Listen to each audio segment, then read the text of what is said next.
M1 carbine, standard products.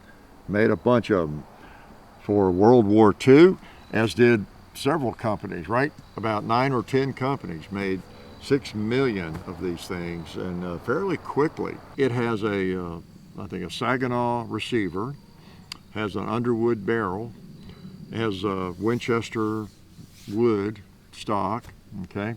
Yeah, I'm not sure about all the other specific parts, but that was the story with these firearms.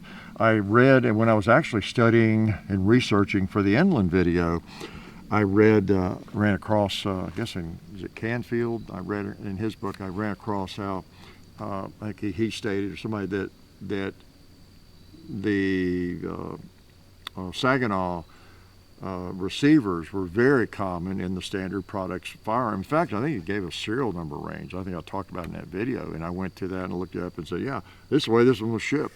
So the fact that it has a Saginaw receiver, an Underwood barrel, and Winchester wood, it doesn't mean that some guys were cleaning them years later, or it was refurbed and they just grabbed a bunch of parts since they're interchangeable and just put them mismatched, you know, that sort of thing. You'd get some of that.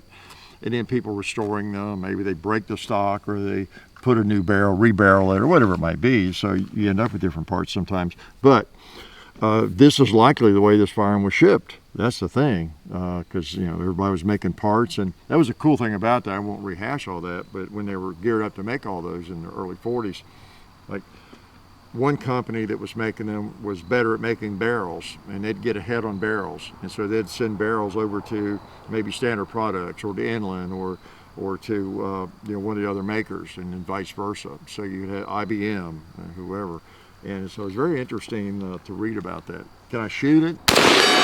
Oh yeah, cool. Little 35 caliber bullet. How about a red 2-liter or a red target over there?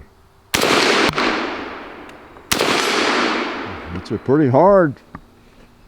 Got that one in the middle. How about that circle down there? Pretty nifty little gun. How about this pumpkin? Right here looking at me in the face. Boom. See, we already did pumpkin carving. Well, let's do it again. Oh, we had a malfunction. Can you believe that? Let's rake it back and try again. Let's get around in the chamber. We had another one. You know, and that's what you run into with these old guns, the old magazines more than anything. Yep, the old mags. That was the weakest link in these firearms. Now, with a modern firearm that I was having around for a defensive firearm, that would really bother me. I'm gonna put that one over there anyway. Nah, it's a little annoying when you get it with one of these, but that's okay. It's done its duty. If it wants to malfunction, okay.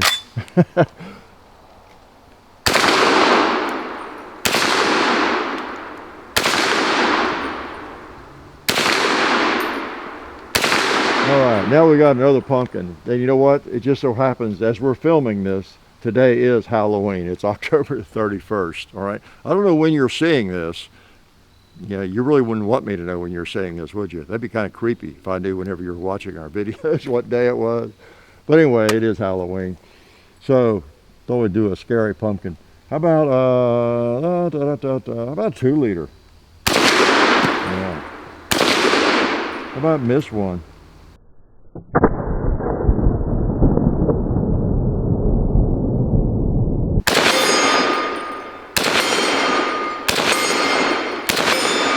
Good little shooters.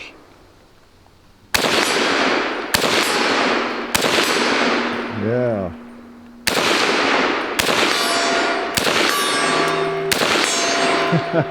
What's that bowling pin doing? Look at me in the face right here. And that one. And that one. Oh, that's 2-liter. Yeah. And this 2-liter.